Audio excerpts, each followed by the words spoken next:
this is not the Diwali I'm used to, and you feeling homesick, and yeah, I just had a massive breakdown. Even just as I was like writing that and just rereading as I went, like I just couldn't hold back and like tears rolled down my eyes. So it was like Yeah. a pretty emotionally driven moment. You know what they say, desperate times call for. Counting time zones instead of hours and craving comfort that's oceans away. If you've been there or you're there, this one's for you. This is Desperate Times. Welcome back to another episode of Desperate Times. My name is Sakshi. And I'm Varun. And listen, for the past week, many of us have been scrolling through our feeds, watching friends and family celebrate Navratri, Durga Puja, Dashara with music, lights, great food, and the sheer chaos of being surrounded by, your history, right? But here, it's just another work day. Yep, absolutely. And I even remember now, sure, it's a work day, but when I had just moved here and for my university, and the first time around when something like Diwali had just come around, I in fact even had like exams on the day off. So I was just like, well, okay, it's already not fun. How do you make this less fun or worse for yourself? And that's what I was dealing with back then. Yeah, and it's not just Diwali or festival, it's your birthdays. It's when you realize that your parents are celebrating another anniversary without you. You get video calls, but there's no substitute for the smell of your mom's food or the feeling of being in that room. And just that hollow ache is homesickness and those big milestones. And it's a desperate ache. For sure.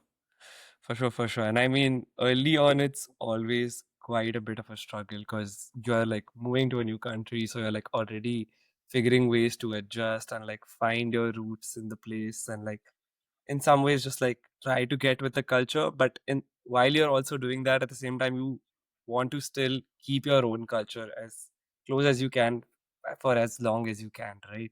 So that desperation of just lacking that sometimes really kicks in. And with Diwali just around the corner, we know that feeling is probably peaking for a lot of you right now. I know it is peaking for Varun and me quite a bit because Diwali is one of the biggest festivals for us. So in this episode, we just want to talk through how the past few years have been for us and then what we've done to actually make it our own. Because eventually, there's only so much you can mope, I suppose.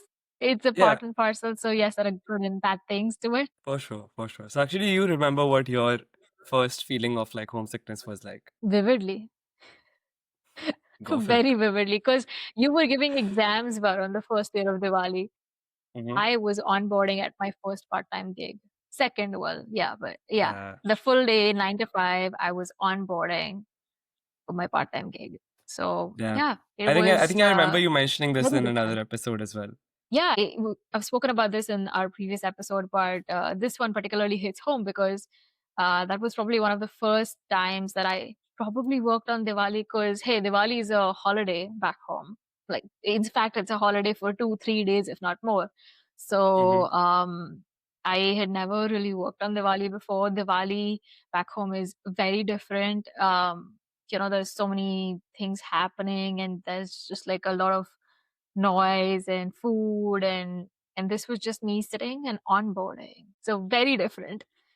Quite, yeah, I can only imagine. So yeah, I remember for me, my first Diwali it was just as aside from having the exam and all of that just being on my head, as you rightly mentioned, you're just so used to having a festival a certain way that I still was like, okay, let me just like at least go out for a walk and like hope for a chance that someone in this city is gonna like have their lights up so that I can just like enjoy a little bit of the Diwali lights somewhere. Mm.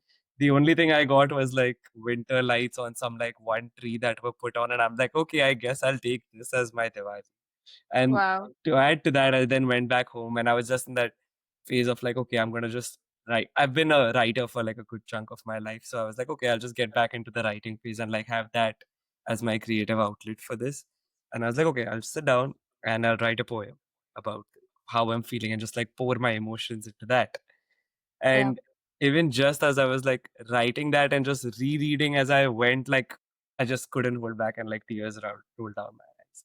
So it was like Yeah. a pretty emotionally driven moment. No, for sure. I mean, I think I had a full-blown breakdown because so that was probably the longest day that I worked. on Diwali, and I came back and I was just like, this is not the Diwali I'm used to, and you feeling homesick. Yeah, I just had a massive breakdown, I think, and um, I guess it's on you to take those proactive steps too. Just this, like, how do you want to celebrate your birthday or your festival away from home and everything? And the first year, it's really tough because you are figuring things out and you don't know where to go. You haven't really Mhm, made any friends yet, so it's not like you can, have like a massive party or something. And mhm.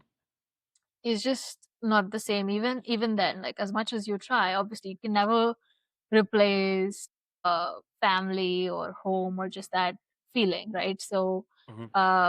come next year, even so by then, I had some friends, and there were like two Diwali parties, and they were both on the same day, and then it was just like juggling between things, and everyone's just trying to do how much they can and Mhm. create like the best experience for the rest of them because everyone knows like it's a big deal and all of us are away from home, so just having that community or just a group of people that you're close with to celebrate those moments really means a lot. Yeah, I mean, 100%. And you very rightly said that it's sort of in your hands to take steps that you might feel you want to change things for you. So, Mhm. just to carry my story on, first Diwali, a complete shit show. But then the second Diwali, my roommates and I made sure to like host at our place, have all our friends over, like 20 to 30 people from all different cultures coming over, Wow. with like making them experience our culture for the first time, having like Mhm. sparklers out for them, we playing what we essentially call housey, but like for a wider audience called tambola. We had like a Mhm. whole like array of food out for everyone to enjoy from all cultures. So that has now become my tradition here. So even though we are still away from home, I still make sure to have that still going for me to make sure that I'm still enjoying a part of my culture. Yeah, and it's not just about that, but even when you go to grocery stores, and I think nowadays grocery stores are really doing a good job. Indian stores are doing a good job of actually keeping all of those things. In fact, I was at No Frills yesterday and I found fancy diyas, the painted ones and everything that you can use Hmm. for Diwali. Until last year, I was using those glass motifs that you get as Mm. a form of diya, and I would put those wax candles in it, because I mean, we light diyas on Diwali, along with sparklers, that's one obviously. Mm-hmm. So I said, "Wait, No Frills has these fancy clay diyas," so that was a win, but most of the time, like, if you're craving something, like food, especially around these festivals, there are particular foods that every family makes, every family has a different recipe or a dish. It's those things that you really crave and you can't get them, and then it just hits you even harder that, oh, if I were back home, I would be eating this, I would be eating that. And honestly, it's just a huge feast for like days, right? Like it does not end. Absolutely. And I mean, on that note, I feel like while we're talking primarily about Diwali, guys, because Diwali is something that is one closer to us as something that we celebrate back home. But I have to say, this kind of cuts across cultures, across Yeah. like even across boundaries for that matter, Also, right? Diwali Because is just around the corner.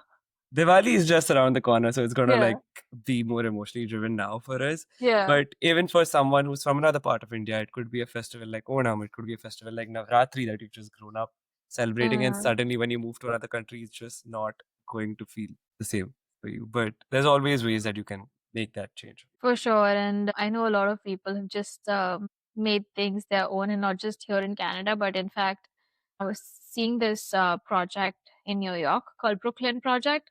There's this Mhm, couple from Bangalore, and they were really missing home and the way food was made and everything. And they just decided to start doing these pop ups. And the amount of people that actually showed up for eating on banana leaf, and the way it's done, like the full sandhya and everything. And mhm, so it's not just here.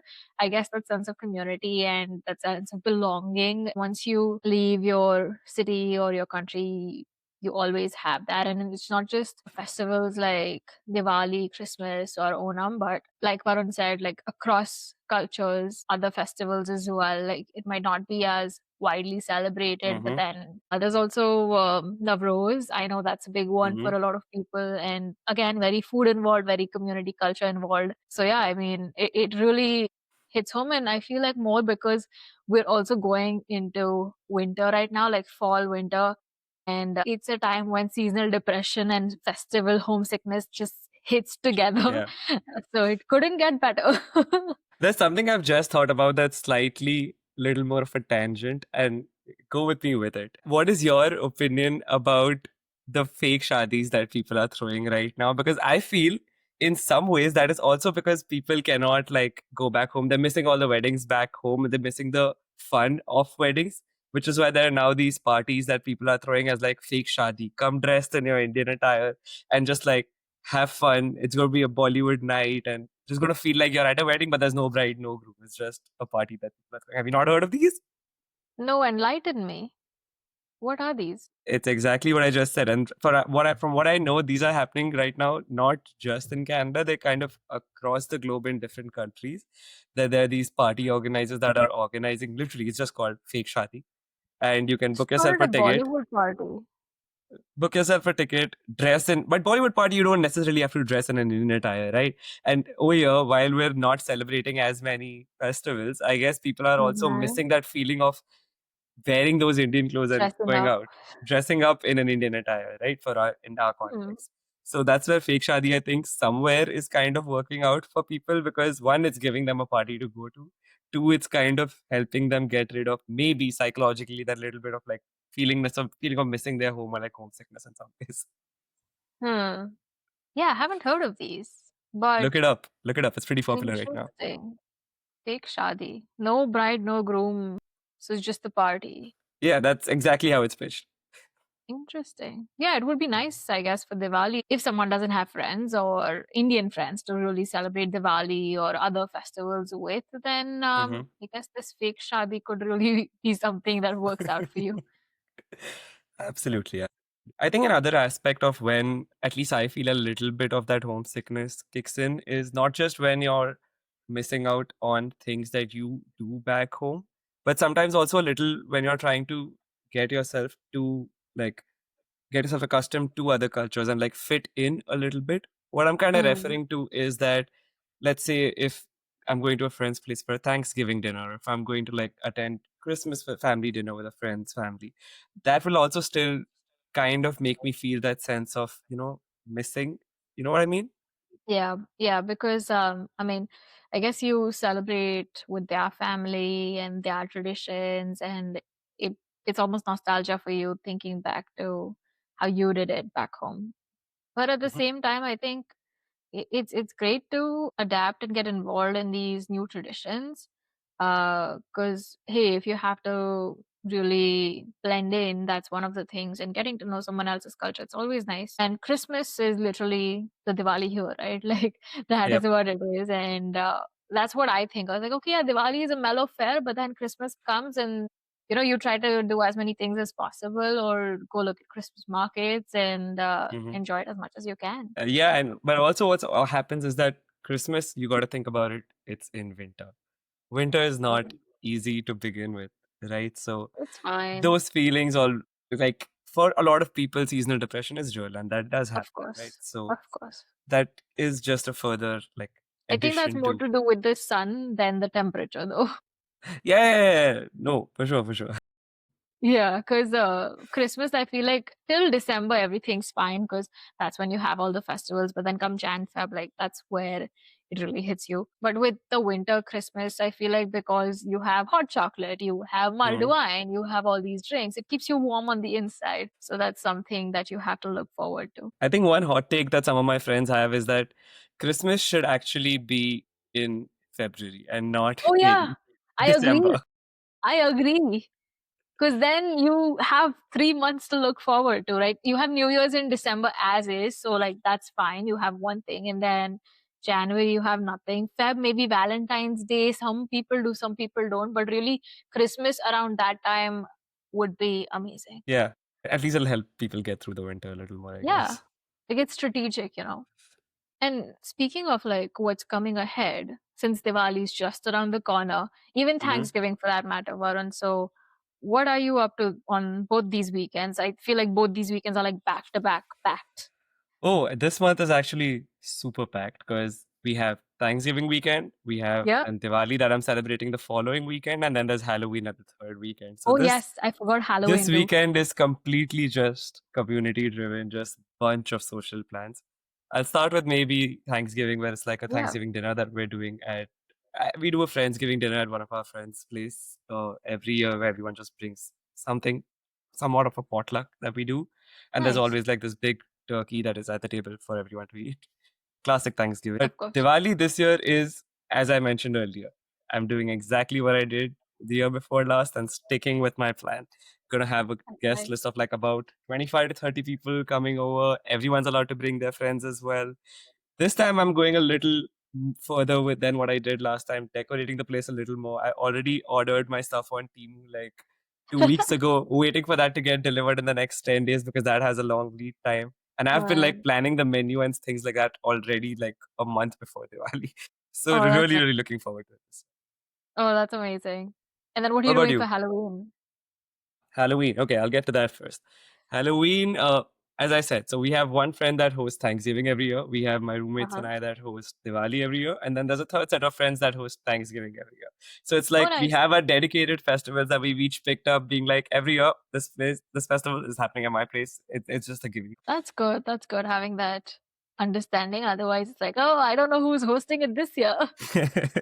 Yeah, for sure. But what about you? What are your plans? How are you changing these? So Thanksgiving, I'm not calling it a Thanksgiving or a Friendsgiving hang, but I'm just casually calling everyone over. I have the menu decided as well. Some people can't make it, but that's fine. Mhm. At least some of us are meeting, so just a casual hang. Yeah, And and if any then of you who are not making it are listening, this one's a call out to you. Just saying.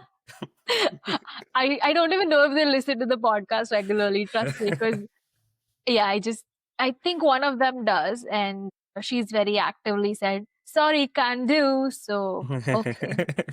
Anyway, you still have time.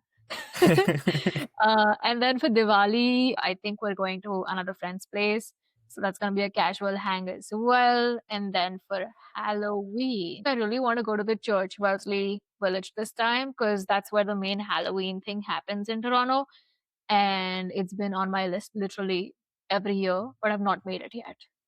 So that's something Sweet. that I want to do. Like it's a full night thing, and there's music, and there's people all dressed up, and yeah.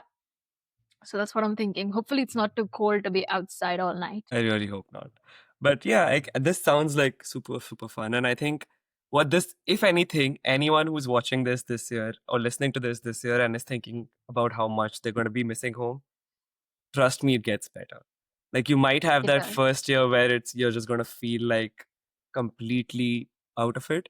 But then you are eventually going to like find your community, find how to make yourself happy and just do things that really excite Yeah, and honestly, I've been looking up things as well on Eventbrite where if it's a free thing that I can go for, just like a walk club and just like a paint and sip night or you. Hmm. just casual hangs. So, I broaden my horizons. Not that the current friends I have are going anywhere, but it's always nice to sort of have friends from all different walks of life with different interests. And no one said there's too many friends ever. So that's another thing with festivals around the corner. It's always a nice opportunity to put your best foot forward and make it nicer for someone else who might not be having the best experience. So if you hear that, oh, someone else doesn't have any plans and you do, maybe invite them. And any of the people listening to this podcast, if you guys want to hang out in Toronto or I In don't know about Montreal. your Yeah, yeah, yeah. plans in Montreal, like y'all can hit us Completely up. open. We're happy to sort of organize something if no one has anything to do. And it's always nice to meet new people as well. For sure, for sure. On that note, if you like this podcast, give us a follow, give us a subscribe, no matter what platform you're listening on. Tell us what you're doing this Diwali. We're also interested to know how your Diwali is going to look. And on that note, we will see you guys next week. Bye.